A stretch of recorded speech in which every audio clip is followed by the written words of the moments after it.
Yang pertama ada chest voice. Chest voice adalah suara yang dihasilkan dengan resonansi di dada. Teknik ini sering digunakan untuk nada rendah hingga menengah dan memberikan suara yang lebih kuat dan penuh.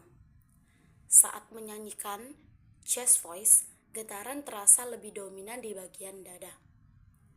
Teknik ini umum digunakan untuk suara berat dan bertenaga seperti dalam bagian lagu yang membutuhkan kekuatan vokal. Bagaimana ya caranya? Coba kamu letakkan telapak tangan kamu di bagian dada, lalu bernyanyi dari nada rendah dan sedang. Bisakah kamu merasakan getaran resonansi di dada?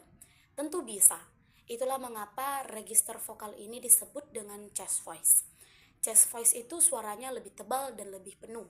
Jika kamu ingin memiliki warna suara yang lebih tebal, ada baiknya kamu melatih chest voice dengan latihan-latihan vocalizing yang menargetkan chest voice di nada tengah dan rendah. Nah, dulu sebelum tahun 70-an, penyanyi pria lebih sering bernyanyi dengan chest voice-nya. Memang suaranya yang lebih tebal dan rendah atau ngebas terdengar lebih maskulin. Juga di dalam genre musik klasik, penyanyi pria, tenor, bariton selalu menggunakan chest voice. Tetapi saat ini, di mana musik begitu beragam, banyak penyanyi pria yang kemudian menjadi populer karena bernyanyi sangat baik dengan menggunakan head voice. Di antaranya ada Prince, Chase Buckley, Maxwell, dan grup The Bee Gees.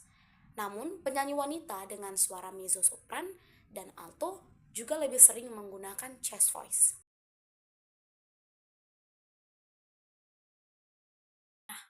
Yang kedua, kita masuk ke head voice. Head voice adalah teknik vokal yang menggunakan resonansi di bagian kepala, menghasilkan suara yang lebih ringan, melengking, dan halus. Teknik ini sering digunakan oleh penyanyi sopran, mezzo-sopran, dan tenor untuk mencapai nada tinggi tanpa harus menekan pita suara. Di dalam paduan suara, head voice sangat penting untuk menciptakan suara yang jernih dan mengalir, terutama di bagian harmoni tinggi. Nah, bagaimana caranya ya? Sekarang coba letakkan lagi telapak tanganmu di dada, lalu buatlah suara seperti Mickey Mouse. Maka getarannya tidak lagi bisa kamu rasakan. Hal ini dikarenakan resonansinya berpindah tidak lagi di dada, melainkan lebih banyak di area kepala. Maka ini disebut dengan head voice. Penyanyi yang hampir selalu menggunakan head voice ketika bernyanyi adalah penyanyi klasik soprano, walaupun kadang ketika menyanyikan nada yang relatif rendah, mereka akan menggunakan chest voice juga. Kebanyakan komposer klasik pada masa itu menulis lagu yang tinggi-tinggi untuk penyanyi soprano, karena biasanya soprano adalah bintang dari sebuah opera. Yang ketiga yaitu belting. Belting adalah teknik menyanyi kontemporer yang menghasilkan suara vokal yang berintensitas tinggi, besar, dan kuat. Misalnya, keras. Bernyanyi dengan belting dapat ditemukan dalam sebuah genre dan gaya menyanyi kontemporer termasuk jazz, folk, pop, dan rock. Meskipun paling sering dikaitkan dengan teater musikal, kadang-kadang disebut sebagai belting Broadway. Akan tetapi, tidak semua penyanyi dari genre ini menggunakan belting saat tampil atau rekaman. Nah, caranya ya, yang pertama selalu lakukan pemanasan dengan benar sebelum mencoba latihan belting. Sangat penting untuk menjaga teknik yang tepat untuk menghindari ketegangan vokal.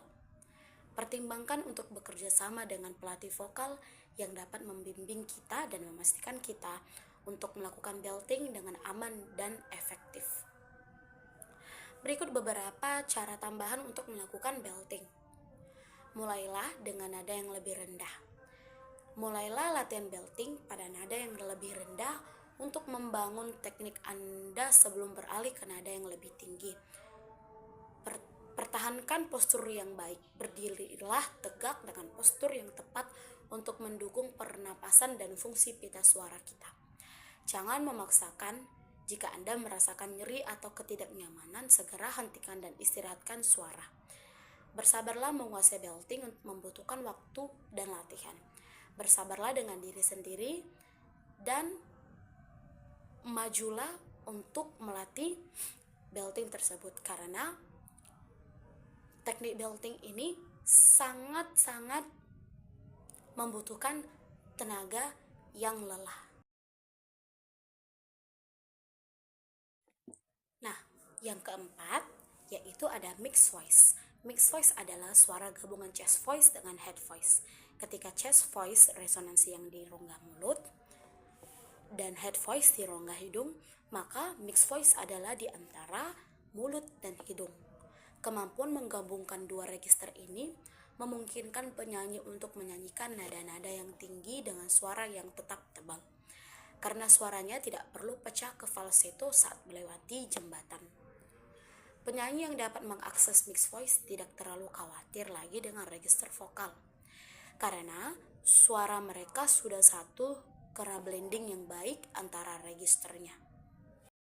Bagaimana caranya ya? Yang pertama yaitu kenali suara dada dan kepala. Chest voice, nada rendah bergetar di bagian dada. Head voice, nada tinggi yang ringan bergetar di bagian kepala. Yang kedua, latihan transisi. Gunakan vokal seperti huruf G dan N dari nada rendah ke nada yang tinggi. Jaga suara tetap stabil agar tidak patah dan tegang. Yang ketiga, gunakan humming. Latihan humming naik turun untuk menyambung register. Yang keempat, fokus di resonansi wajah. Rasakan getaran di area hidung dan pipi saat menyanyi. 5. Dukungan dengan nafas diafragma. Bernafas dengan perut dan kontrol tekanan dari bawah. Dan yang terakhir, latihan rutin dan pelan-pelan, karena mixed voice butuh kesabaran dan konsisten. Pembahasan berikutnya yaitu ekspresi musikal dalam paduan suara. Ekspresi musikal dalam paduan suara adalah elemen penting yang membuat sebuah penampilan menjadi lebih hidup, emosional, dan komunikatif. Ekspresi ini tidak hanya bergantung pada teknik vokal, tetapi juga pada pemahaman terhadap makna lagu, dinamika, artikulasi, dan interpretasi musik secara keseluruhan. Berikut adalah beberapa aspek utama dalam ekspresi musikal paduan suara. Pertama yaitu dinamika. Dinamika mengacu pada perbedaan volume dalam bernyanyi, yang menciptakan variasi dalam intensitas suara. Dalam paduan suara, dinamika digunakan untuk menambah emosi dan makna pada lagu. Beberapa tanda dinamika yang sering digunakan dalam paduan suara yaitu yang pertama, pianissimo, sangat lembut, piano, lembut, mezzo piano, agak lembut, mezzo forte, agak kuat, forte, kuat, fortissimo, sangat. Yang kedua, artikulasi dan diksi. Artikulasi mengacu pada kejelasan dalam pengucapan kita setiap kata dalam bernyanyi. Sedangkan diksi adalah cara penyanyi mengucapkan lirik dengan benar sesuai dengan bahasa lagu. Dalam paduan suara, kejelasan artikulasi sangat penting agar pesan lagu dapat tersampaikan dengan baik kepada pendengarnya. Beberapa teknik artikulasi yang sering digunakan adalah yang pertama, legato, bernyanyi dengan nada yang terhubung secara mulus. Yang kedua, staccato, menyanyikan nada secara pendek dan terpisah-pisah. Ketiga, marcato, memberikan tekanan atau aksen pada nada tertentu. Keempat, tenuto, menahan nada dengan durasi yang penuh. Diksi juga baik mempengaruhi warna suara dan kejelasan makna lagu, terutama dalam paduan suara yang menyanyikan lagu dalam berbagai bahasanya. Tiga yaitu phrasing. Phrasing adalah cara membentuk kalimat musik dengan aliran yang alami seperti saat kita berbicara. Dalam paduan suara, phrasing yang baik membantu dalam mengekspresikan makna lagu dengan lebih emosional dan musikal. Teknik pengambilan nafas juga tepat mempengaruhi pada ekspresi. Penyanyi harus mengetahui kapan waktu yang tepat untuk mengambil nafas agar tidak mengganggu aliran musik. Latihan pernapasan baik memungkinkan penyanyi menghasilkan suara yang stabil dan lebih berekspresif. Yang keempat, warna suara atau timbre. Ini adalah karakteristik unik dari setiap suara setiap penyanyi. Dalam paduan suara, penyatuan warna suara atau blending sangat-sangat penting agar menghasilkan harmoni yang seimbang. Warna suara dapat menyesuaikan dengan suasana lagu. Misalnya suara yang terang dan ringan untuk lagu yang lebih ceria atau sakral. Suara yang gelap dalam untuk lagu yang bernuansa sedih atau serius. Penyanyi harus menyesuaikan timbre suara mereka dengan keseluruhan kelompok agar tidak ada suara yang terlalu menonjol atau terlalu lemah. Yang terakhir, ekspresi wajah dan gerakan tubuh. Ekspresi wajah dan gerakan tubuh mendukung ekspresi musikal dalam paduan suara. Penyanyi harus menunjukkan emosi yang sesuai dengan isi lagu, baik melalui ekspresi mata, senyuman, atau ekspresi serius sesuai dengan pesan lagu. Selain itu, postur tubuh yang baik dan gestur yang sesuai dapat memperkuat ekspresi musikal. Misalnya, dalam lagu yang penuh semangat, penyanyi bisa menampilkan ekspresi yang lebih hidup dan lebih energik.